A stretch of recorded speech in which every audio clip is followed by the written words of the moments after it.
Olá, estou passando aqui para conversar um pouco com vocês sobre o filme, né? A Volta do Todo-Poderoso.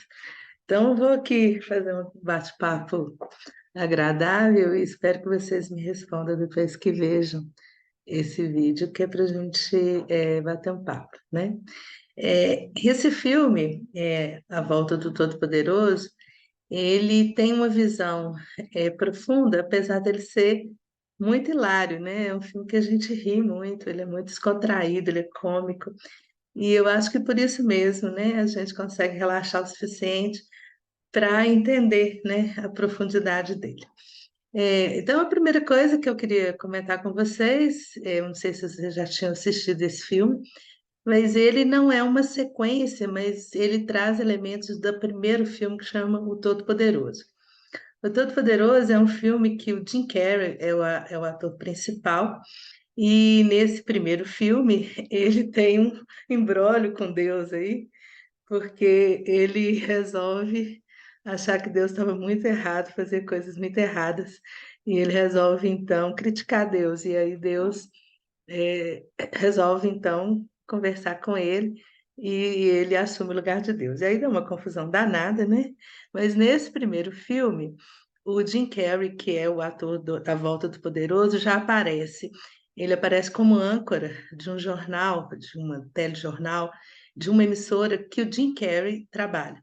E aí, o Steve Carell, então, que é o personagem da Volta do Poderoso, personagem principal, ele é uma âncora, então, de um jornal, e, pelo visto, ele se deu muito bem como âncora, e ele virou, então, foi eleito, né, um deputado dos Estados Unidos, que não é uma coisa tão inédita assim, considerando o ambiente político que a gente frequenta e convive e participa dele também. Então, esse segundo filme, né, que é A Volta do Todo-Poderoso, começa então com o Steve Carell sendo então um deputado, né, e ele muda então possivelmente para os arredores de Washington, não sei exatamente, não sei dizer exatamente onde, talvez você saiba, com uma casa linda, com a mulher, e ele está se achando, né, porque ele agora é deputado dos Estados Unidos, né, então ele se veste bem, ele é elegante, a casa é elegante, tudo elegante, né?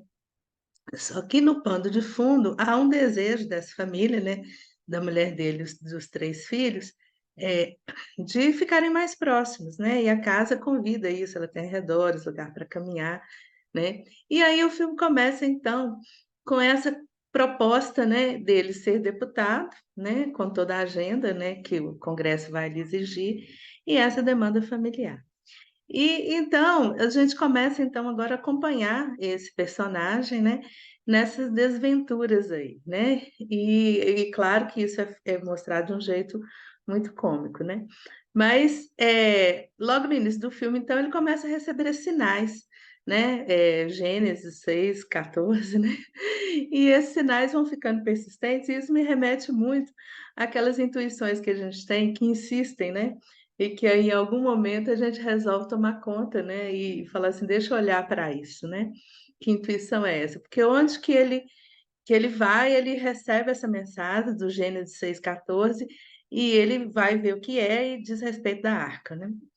E Deus também, que no primeiro filme já era o Morgan Freeman, começa a surgir como motociclista, como taxista, por todos os cantos. Eu acho essas cenas muito interessantes, porque é aquela hora que a gente recebe alguns sinais que repetem, e que repetem tanto que a gente resolve olhar. E aí ele resolve olhar para isso, né? Então, quando começam a chegar os negócios da arca, as madeiras, ele resolve então perguntar que é isso, né? Que é isso que está acontecendo comigo? E aí Deus aparece mesmo, assim, né? E Deus aparece e fala para ele, construa uma arca. E ele olha assim, mas como? Né? Construa uma arca. E eu acho essa cena muito bacana, porque primeiro Deus não explica, ele só fala construa uma arca, e fala com ele assim, faça isso, faça isso de um jeito muito suave, né? E o personagem então pergunta, né? O deputado pergunta para ele, né? Mas e os meus planos, né? E os meus planos? Aí Deus dá uma puta gargalhada, assim, tem uma gargalhada hilária, fala, seus planos, e morre de rir. E aí eu me vejo nisso muitas vezes, né? Que é a hora que a gente planeja um monte de coisa, né? Como se os nossos planos tivessem uma importância absurda e que eles realmente fossem se realizar, né? E aí Deus desaparece, né? E deixa ele com a arca, né? E aí ele entende, ele meio que topa, né, construir a arca, e aí começa a parte assim que ele perde completamente o controle, né? Essa é a parte que ele perde o controle. Ele começam a chegar os animais, né? E a barba cresce, né? A barba é um simbolismo aí, né? Desse perda do controle, né? Ele queria ter uma aparência, ele começa a ter outra aparência. E é a hora que ele luta, né, com a autoimagem idealizada de um deputado, né? Então, como que um deputado vai ter uma aparência daquela, fazer uma coisa daquela? E aí ele entra numa fase, então, de resistir, né? Ele tenta prender a barba, ele tenta tirar a barba, ele tenta vestir o terno que era a sua autoimagem, né? Estava no terno, mas nada disso adianta.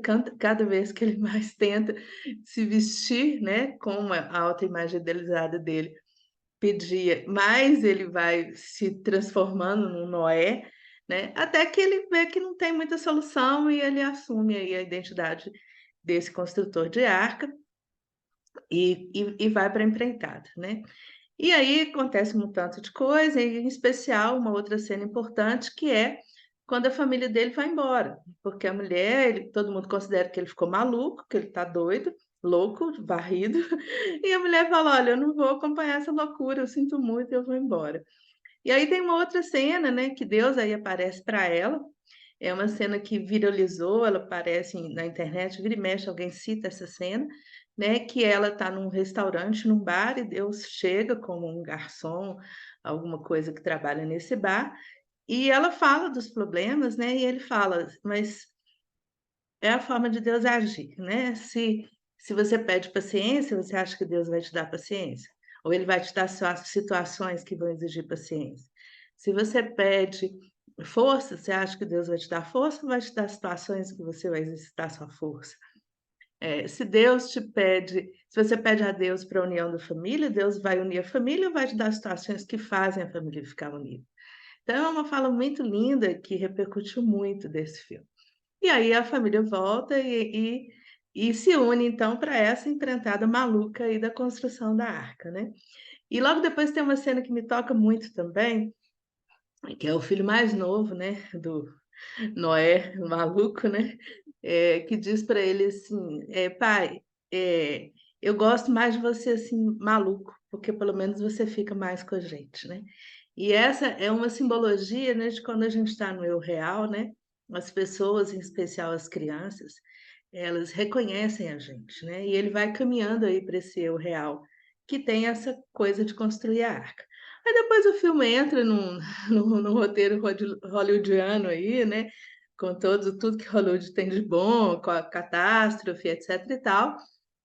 Mas, de qualquer forma, o motivo da arca não é revelado, né? Ele constrói a arca, mas não se revela. Só ao final do filme, quando a arca está pronta, né, é que se revela para que ela servia, e ela servia não para um dilúvio de chuva, né? Porque Deus fala com ela, assume que haverá um dilúvio, mas não é a chuva que eles esperavam, é a ruptura da represa, né? Que tem a ver com a corrupção, né? Que revela-se, né? Então, essa ruptura é também a ruptura da corrupção, que ele também se encontrava, né? Então, ela rompe aí com o que não é correto, né? E aí, com isso, tem aquela cena muito Hollywood, né? Que a arca navega aí naquela água da represa e vai parar na ponta do nariz do deputado corrupto, né? Quer dizer, tem toda uma simbologia aí que é própria dos filmes de comédia, de sessão da tarde, né? E depois disso, fica parecendo então que se resolveu, né? Ele entende que se ele tivesse ficado naquela casa, que era da imagem idealizada dele, ele teria morrido porque a represa passaria por cima, e que ele conseguiu salvar, né, algumas pessoas, né? E, e que essa arca tinha um motivo para existir. Mas o que eu gosto mesmo é do gran finale, assim, o gran finale é quando ele tá já, né, já resolvida a cena, ele sai finalmente para fazer as caminhadas com a família dele, já com o cachorro, né, que o cachorro percorre aí o filme, né, e Deus novamente aparece, né, e aí revela o verdadeiro significado da arca, né, que não era nada daquilo majestoso e grande, né, que ele achou que era tarefa, e como a gente, né, a gente acha que a gente tem grandes tarefas, né, uma arca, um negócio maravilhoso, salvar o mundo, e Deus revela para ele que é só uma atitude, que o significado da arca é uma atitude de amor e carinho a cada dia. E mostra para ele que ele tinha dado um lar para o cachorro, que ele estava mais perto da família, e essa é a verdadeira arca, né. Então o filme é muito simbólico, ele remete a várias palestras do Peça, a palestra da entrega, né, que ele exercita, assim, de uma forma muito bacana, né, essa entrega, a palestra da autoimagem idealizada, né, e o Caminho para o Eu Real, que é um livro muito bacana da Eva Pierrakos. Então eu estou passando aqui para deixar esse recado, esse era o convite para as férias, espero que, essa minha conversa com vocês tenha despertado aí os elementos que eu considerei principal no filme, e pode ser que existam outros que eu não vi. E aí vocês podem me dizer também do que eu não vi, né, eu estou dizendo da minha visão, do Péssaro a respeito desse filme, que aparentemente é uma sessão da tarde. Então estamos aí, se vocês não viram o que eu vi, vejam de novo, e se vocês verem coisas que eu não vi, me contem, por favor. Fiquem com Deus, um beijo enorme para todos de vocês.